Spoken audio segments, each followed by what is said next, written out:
Meu nome é Kevin, tenho 27 anos, e até cerca de 2 anos atrás, eu ainda tinha esperança de que minha família um dia fosse me aceitar e me enxergar como mais do que o bode expiatório conveniente em que me transformaram. Mas as pessoas não mudam só porque você quer que elas mudem. Às vezes, elas dobram a aposta, e quando isso acontece, tudo que resta é parar de esperar e começar a lembrar quem você realmente é.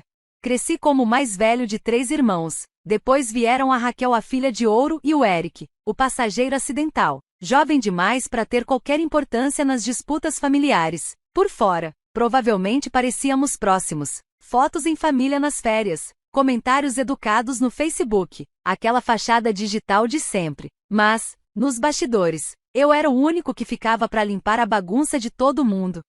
Quando a Raquel bateu o carro na época da faculdade, fui eu que usei minhas economias para ajudá-la a manter tudo em segredo, só para ela não perder o estágio. Quando minha mãe esqueceu de pagar a conta de luz por 3 meses seguidos e tentou jogar a culpa no Eric por passar tempo demais no videogame, fui eu quem encobriu tudo discretamente, sem reclamação. Só um aceno de cabeça e é isso que a gente faz pela família, né?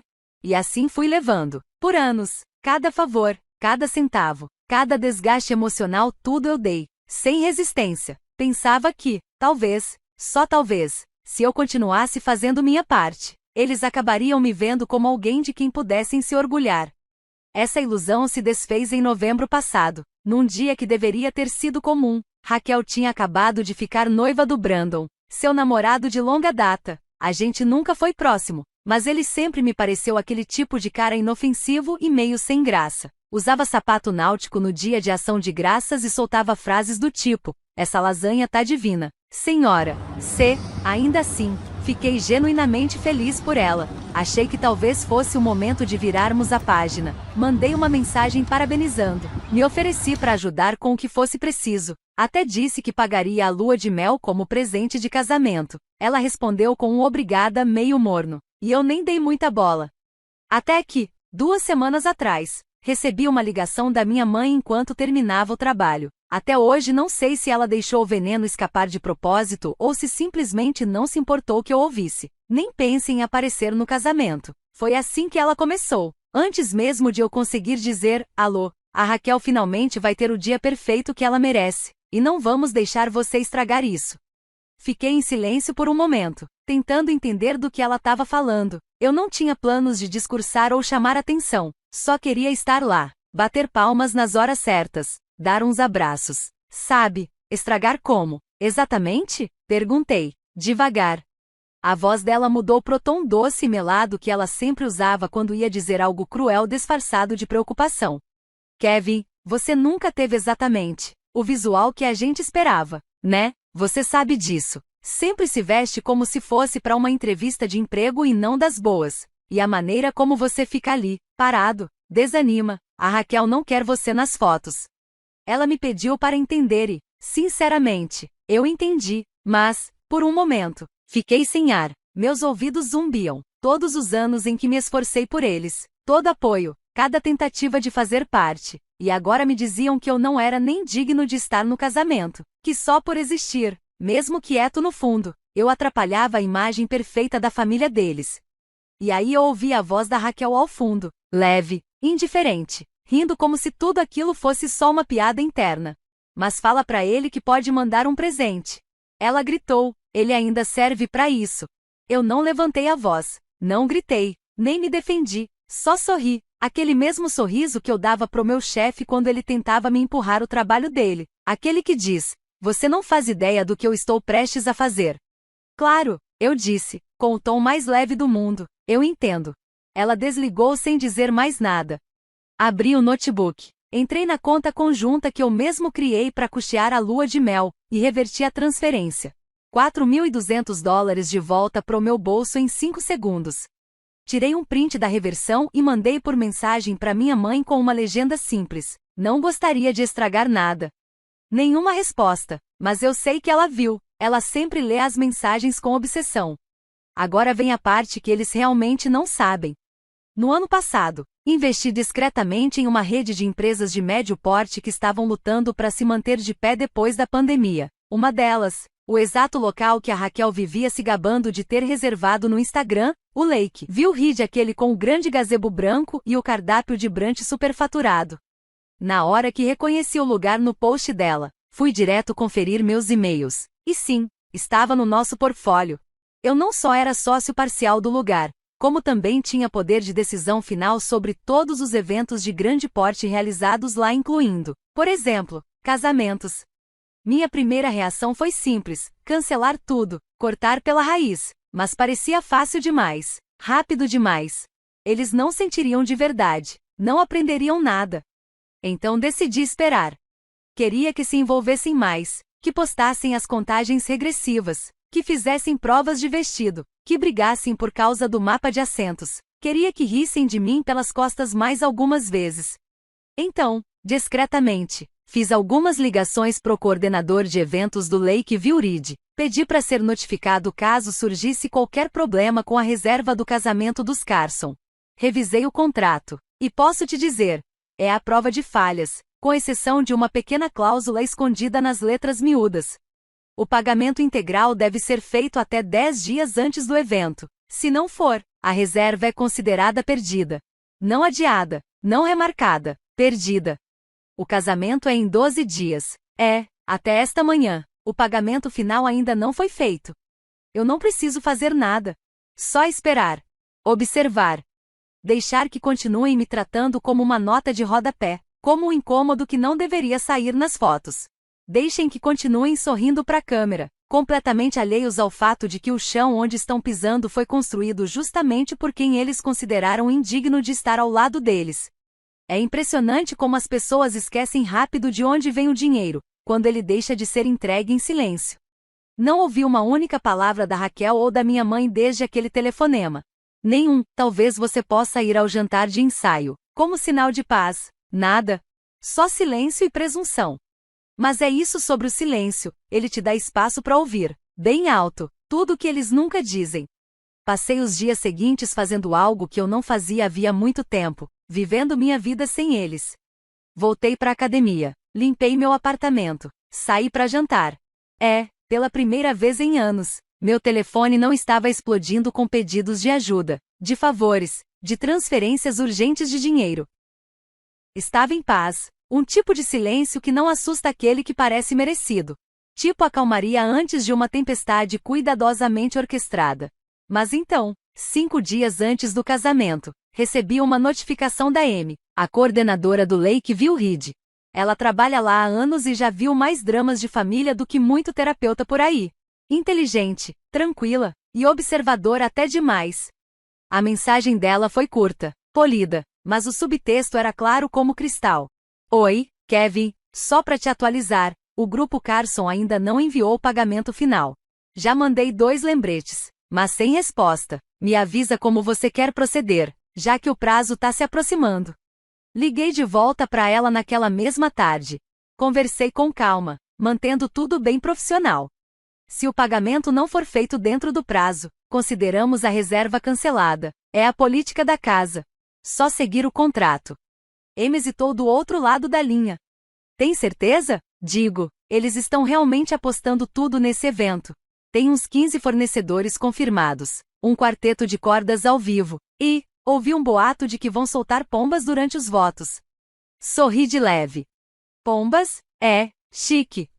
Ela deu uma risadinha. Certo, vou seguir o protocolo, prazo em 2 dias. Agora, eu poderia ter avisado. Poderia ter mandado uma mensagem simples para Raquel. Ei, só para te avisar, o pagamento tá atrasado. Mas não fiz, porque eles deixaram bem claro, eu não sou da família. Não sou importante o suficiente para sair numa foto. Não sou importante o bastante para uma cadeira só para ser uma carteira ambulante com pulso. Então, decidi, não ia interferir. Ia deixar que as consequências naturais do descuido deles cuidassem do trabalho por mim. Na manhã do prazo final, tirei o dia de folga e tomei um ótimo café da manhã. Ovos, café, bacon bem crocante. Verifiquei meu e-mail por volta do meio-dia. Ainda nada. Nenhum pagamento, nenhuma mensagem, meu Deus, esquecemos. Apenas, silêncio absoluto. Naquela noite, Amy marcou a reserva como cancelada no sistema. Às 19h18, meu celular tocou, número desconhecido. Deixei cair na caixa postal. 30 segundos depois, outra ligação, mesmo número. Atendi. Alô, é o Kevin, aqui é a Teresa, organizadora do casamento da Raquel. Quase ri. Claro que é. Sim, respondi, mantendo o tom neutro. Então, estamos tentando resolver um pequeno problema com o local. Aparentemente houve algum erro no sistema e o pagamento final não foi processado. Deve ter sido uma falha na nossa conta, mas gostaríamos de confirmar se está tudo certo até sábado. Recostei na cadeira, olhei pro teto. Erro de sistema? Nenhum. O prazo de pagamento venceu ontem à noite. A reserva foi liberada. Silêncio. Eu conseguia ouvir a respiração dela, e ao fundo, vozes abafadas discutindo algo. Então a voz dela voltou, fina e nervosa. Mas, você pode abrir uma exceção, né? Quero dizer, é um evento único na vida. A noiva já tem o vestido, os convidados estão chegando. Teresa, interrompi com gentileza, eu entendo. Mas contrato é contrato. Se queriam garantir a reserva, o pagamento devia ter sido feito no prazo. Fomos mais do que generosos com os lembretes. Ela gaguejou, perdida, e murmurou com a voz trêmula. Vou falar com a Raquel. Menos de 1 hora depois, meu telefone tocou de novo.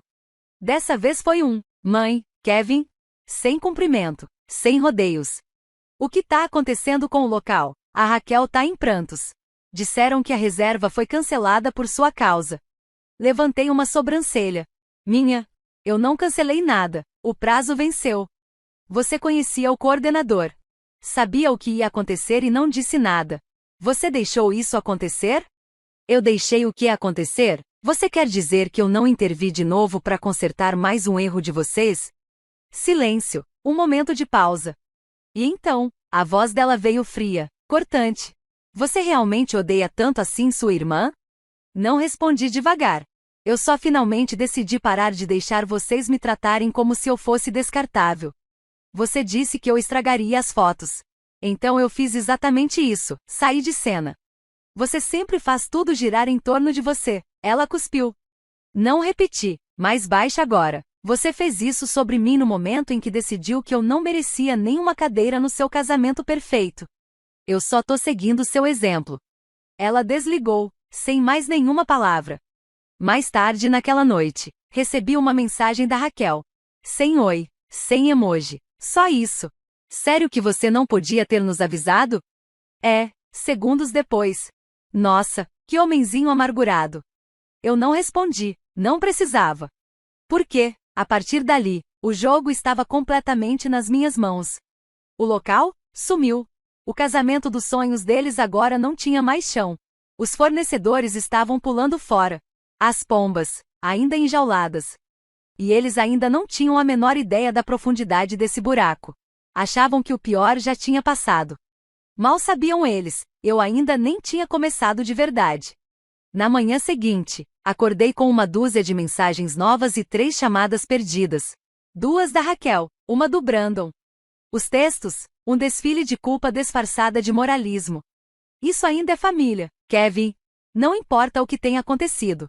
Pra ser honesto, não consigo acreditar que você seria mesquinho a ponto de sabotar o casamento da sua própria irmã.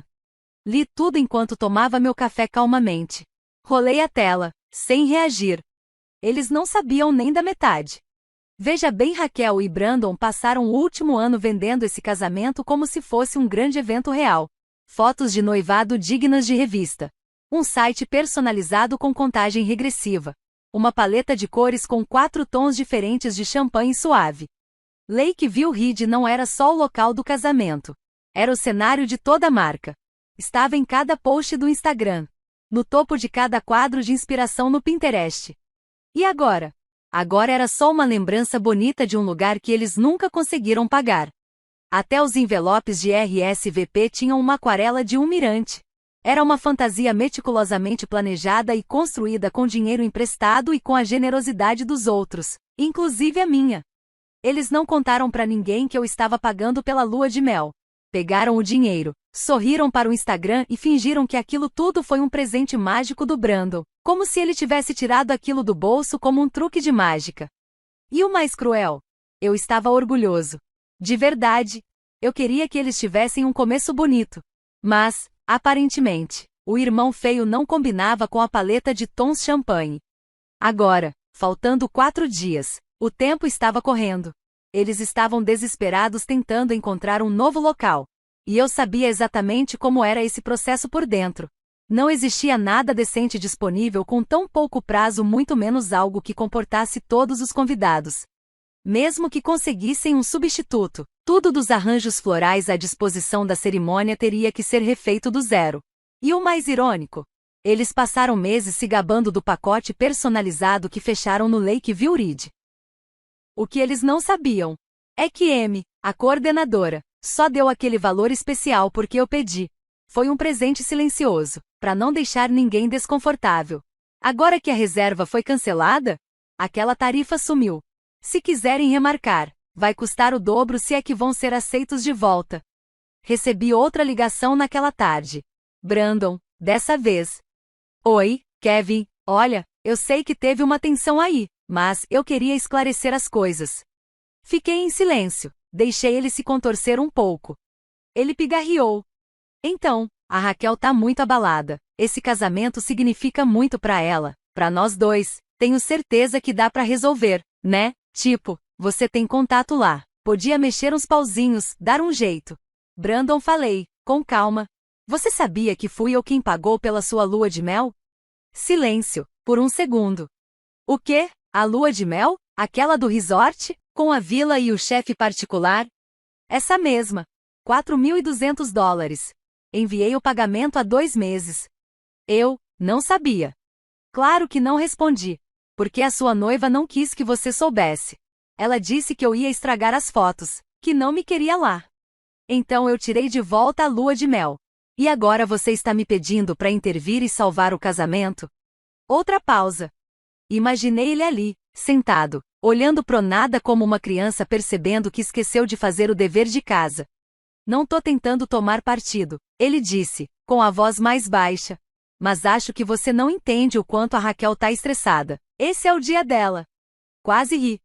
Ah, eu entendo. Só não me importo mais. Clique. 3 horas depois, recebi um e-mail da Amy. Assunto: atualização sobre os Carson. Abri. Resumo: Raquel ligou pro local, chorando aos prantos. Disse que foi pega de surpresa, que o cancelamento foi injusto e completamente antiético. Exigiu falar diretamente com o dono do lugar. Amy perguntou se eu queria responder pessoalmente. Disse que ainda não. Fiz melhor. Entrei no sistema do site do Lakeview Ridge e adicionei uma pequena atualização à página inicial. Informamos que o Lakeview Ridge terá o prazer de sediar um evento corporativo privado em 27 de abril. Nenhuma reserva de casamento será aceita nessa data. Esse era o aviso. Esse era o dia do casamento deles. Não usei nomes. Nem precisei. Qualquer pessoa tentando remarcar algo de última hora veria aquilo. E todos os outros locais da região? Presumiram que o Lakeview Ridge estava ocupado. Com uma simples atualização no site, eu apaguei, discretamente, todas as luzes de emergência do plano B deles. Naquela noite, recebi uma mensagem. Tia Clary, oi, querido, podemos conversar? A Raquel está arrasada. Sua mãe está completamente fora de si. Fiquei olhando para a tela por alguns segundos. Respondi apenas. Ela disse que eu ia estragar as fotos. Levei a sério. Ela me deixou no vácuo. Na manhã seguinte, o grupo de família deles não o meu começou a ferver. Meu primo me encaminhou prints. Minha mãe estava furiosa, me culpando a Amy, culpando Mercúrio retrógrado, por tudo que sei. Choramingando que não era assim que a família devia se tratar, que ela tinha se esforçado tanto para me incluir. Raquel apareceu no meio da conversa com sua pérola habitual. Ele tem inveja desde o ensino médio. Sempre soube que ele daria um jeito de transformar isso tudo nele. Inveja? Essa palavra bateu como um tapa com gosto de soco. Inveja de quê, exatamente? Do palco cuidadosamente iluminado onde ela sempre brilhou? Dos elogios falsos e sorrisos envenenados? Das traições disfarçadas de gentileza? Tudo que eu conquistei foi no silêncio. Trabalhando. Dando sem nunca pedir crédito. E agora eu era amargurado por não deixar que me queimassem de novo. Então eu fiz uma escolha. Encaminhei as mensagens para Amy com uma simples instrução: pode responder agora. Diga que o proprietário avaliou a situação e negou a remarcação, conforme a política. Depois disso, fiz mais uma ligação. Pro Carter, um velho amigo meu. Ele administra uma empresa de buffet de luxo no centro. Ele me devia um favor. Pedi um pequeno agrado pro sábado. Nada extravagante. Um almoço corporativo modesto. 10 pessoas. Mesmo dia, mesmo horário, mesmo lugar. Ele riu. Você quer que eu reserve o Lakeview Ridge no dia do casamento deles? Não só reserve, respondi. Quero fotos, Instagram, tudo, marque o local. Use hashtag o evento. Faça aparecer o melhor buffet do ano. Silêncio do outro lado. Caramba, Kevin, você vai mesmo fazer isso? Eu sorri. Eles me pediram para não aparecer no casamento. Pois bem, mas isso não quer dizer que eu não deixaria a minha marca. O sábado chegou com o tipo de tempo que noiva nenhuma tem moral para reclamar. Brisa leve, céu limpo, luz dourada filtrando pelas folhas de primavera. O lago do Lakeview Ridge parecia espelho. O gazebo branco reluzia no meio das cerejeiras em flor. Era perfeito, idílico e completamente fora dos planos de Raquel. Acordei cedo. Não porque precisava, mas porque queria saborear cada segundo. Tomei banho com calma, preparei um bom café. Passei uma camisa só para me sentir mais elegante, não que eu fosse usá-la. Me sentei à janela com o celular na mão e comecei a assistir o circo pegar fogo em tempo real. A primeira postagem veio de uma prima distante, ex-colega de quarto da Raquel. Uma selfie confusa dentro do carro. O local tá fechado? Cheguei e ninguém atende no portão. Alguém me diz que não sou a única que não recebeu aviso de cancelamento. Tomei um gole do meu café. Atualizei a hashtag. Vieram mais. Madrinhas completamente maquiadas, paradas do lado de fora do portão fechado, braços cruzados, expressões de frustração perfeitas demais para serem espontâneas. Padrinhos em smokings alugados andando de um lado pro outro entre os carros estacionados. Uma florista dormindo no banco de trás de alguém, com a tiara caindo da cabeça. E ninguém avisado. Essa foi a parte que pegou todo mundo de surpresa. Eu imaginei que, no mínimo, Raquel ou minha mãe fariam algum tipo de controle de danos. Uma mensagem coletiva, um aviso, qualquer coisa. Mas nada. Eles estavam tão certos de que tudo ia se resolver. Que, claro, alguém ou melhor, eu apareceria no último segundo para salvar o dia.